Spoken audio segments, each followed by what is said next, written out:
Supreme court ಶುಕ್ರವಾರ ಹೈಡ್ರಾಮಾವೊಂದಕ್ಕೆ ಸಾಕ್ಷಿಯಾಗಿದೆ. ಅರ್ಜಿದಾರರಾಗಿ ಹಾಜರಾದ ವ್ಯಕ್ತಿಯೊಬ್ಬ ಸಿಜೆಐ ಸೂರ್ಯಕಾಂತ್ ಅವರನ್ನ ಅವಾಚ್ಯ ಶಬ್ದಗಳಿಂದ ನಿಂದಿಸಿ ಕೋರ್ಟ್ ರೂಮ್ನಲ್ಲಿ ಕಾಗದಗಳನ್ನು ಎಸೆದು ಕಲಾಪಕ್ಕೆ ಅಡ್ಡಿಪಡಿಸಿದ್ದಾರೆ. ಘಟನೆಯ ನಂತರ ಭದ್ರತಾ ಸಿಬ್ಬಂದಿ ಅವರನ್ನ ಹೊರಗೆ ಕರೆದೊಯ್ದಿದ್ದಾರೆ.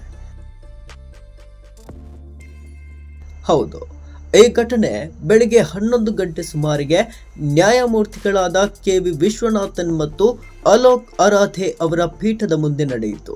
ಪ್ರಬಲ ಪ್ರತಾಪ್ ಎಂದು ಗುರುತಿಸಲಾದ ಅರ್ಜಿದಾರರು ಪೀಠದ ಮುಂದೆ ಹಾಜರಾಗಿ ತಮ್ಮನ್ನು ಸಾರ್ವಭೌಮ ಎಂದು ಪರಿಚಯಿಸಿಕೊಂಡರು. ನ್ಯಾಯಾಧೀಶರನ್ನ ನ್ಯಾಯಾಂಗ ಸೇವಕರು ಎಂದು ಸಂಬೋಧಿಸಿ, ಶ್ರೀ ನ್ಯಾಯಾಂಗ ಸೇವಕರೇ, ಸೈಬರ್ ಅಪರಾಧದಲ್ಲಿ ಸಿಂಡಿಕೇಟ್ ನಡೆಸುತ್ತಿದ್ದಕ್ಕಾಗಿ ಲಕ್ನೋದ ಎಎಸ್ಪಿ ವಿರುದ್ಧ ಎಫ್ಐಆರ್ ದಾಖಲಿಸಲು ಆದೇಶಿಸಲು ನಾನು ನಿಮಗೆ ಆದೇಶಿಸುತ್ತೇನೆ ಎಂದು ಹೇಳಿದರು. ಈತನ ಮಾತು ಕೇಳಿ ಆಶ್ಚರ್ಯಚಕಿತರಾದ ನ್ಯಾಯಮೂರ್ತಿ ಕೆ.ವಿ. ವಿಶ್ವನಾಥನ್, ನೀವು ನನಗೆ ಆದೇಶ ನೀಡ್ತಾ ಇದ್ದೀರಾ, ನೀವು ನಮಗೆ ಆದೇಶ ನೀಡ್ತಾ ಇದ್ದೀರಾ ಎಂದು ಪ್ರಶ್ನಿಸಿದ್ರು. ಆದರೆ ಅರ್ಜಿದಾರರು ಭಾರತದ ಮುಖ್ಯ ನ್ಯಾಯಮೂರ್ತಿಯನ್ನ ನಿಂದಿಸಲು ಪ್ರಾರಂಭಿಸಿದ್ರು. ಕೋರ್ಟ್ ರೂಮ್ನಲ್ಲಿ ಗಾಳಿಯಲ್ಲಿ ಕಾಗದಗಳನ್ನು ಎಸೆದು ವಿಚಾರಣೆಗೆ ಅಡ್ಡಿಪಡಿಸಿದ್ರು.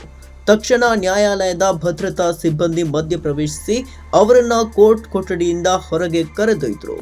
ನಂತರ ಅವರನ್ನ ನ್ಯಾಯಾಲಯದ ಕೊಠಡಿಯೊಳಗಿನ ಡಿಎಸ್ಪಿ ಕಚೇರಿಯಲ್ಲಿ ಸ್ವಲ್ಪ ಸಮಯದವರೆಗೆ ಬಂಧಿಸಲಾಯಿತು. ಈ ಗೊಂದಲದ ಹೊರತಾಗಿಯೂ ಅರ್ಜಿದಾರರ ವಿರುದ್ಧ ನ್ಯಾಯಾಂಗ ನಿಂದನೆ ಅಥವಾ ಯಾವುದೇ ಇತರ ಬಲವಂತದ ಕ್ರಮಗಳನ್ನು ಪ್ರಾರಂಭಿಸದಿರಲು ಪೀಠ ನಿರ್ಧರಿಸಿತು.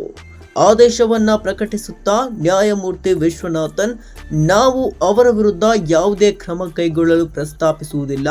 ಪ್ರಕರಣದ ಅರ್ಹತೆಗೆ ಸಂಬಂಧಿಸಿದಂತೆ ನಾವು ದಾಖಲೆಗಳನ್ನು ಪರಿಶೀಲಿಸಿದ್ದೇವೆ. ಆಕ್ಷೇಪಾರ್ಹ ಆದೇಶದಲ್ಲಿ ಹಸ್ತಕ್ಷೇಪ ಮಾಡಲು ನಮಗೆ ಯಾವುದೇ ಉತ್ತಮ ಆಧಾರಗಳು ಕಂಡು ಬಂದಿಲ್ಲ ಎಂದು ಹೇಳಿದರು. ಅವರು ತುಂಬಾ ಗೊಂದಲಕ್ಕೀಡಾಗಿದ್ದಾರೆ. ಇದೆಲ್ಲವೂ ಹತಾಶೆ. ನಮಗೆ ಅವರ ಬಗ್ಗೆ ಕೇವಲ ಸಹಾನುಭೂತಿ ಇದೆ ಎಂದು ನ್ಯಾಯಾಧೀಶರು ನಂತರ ಹೇಳಿದರು.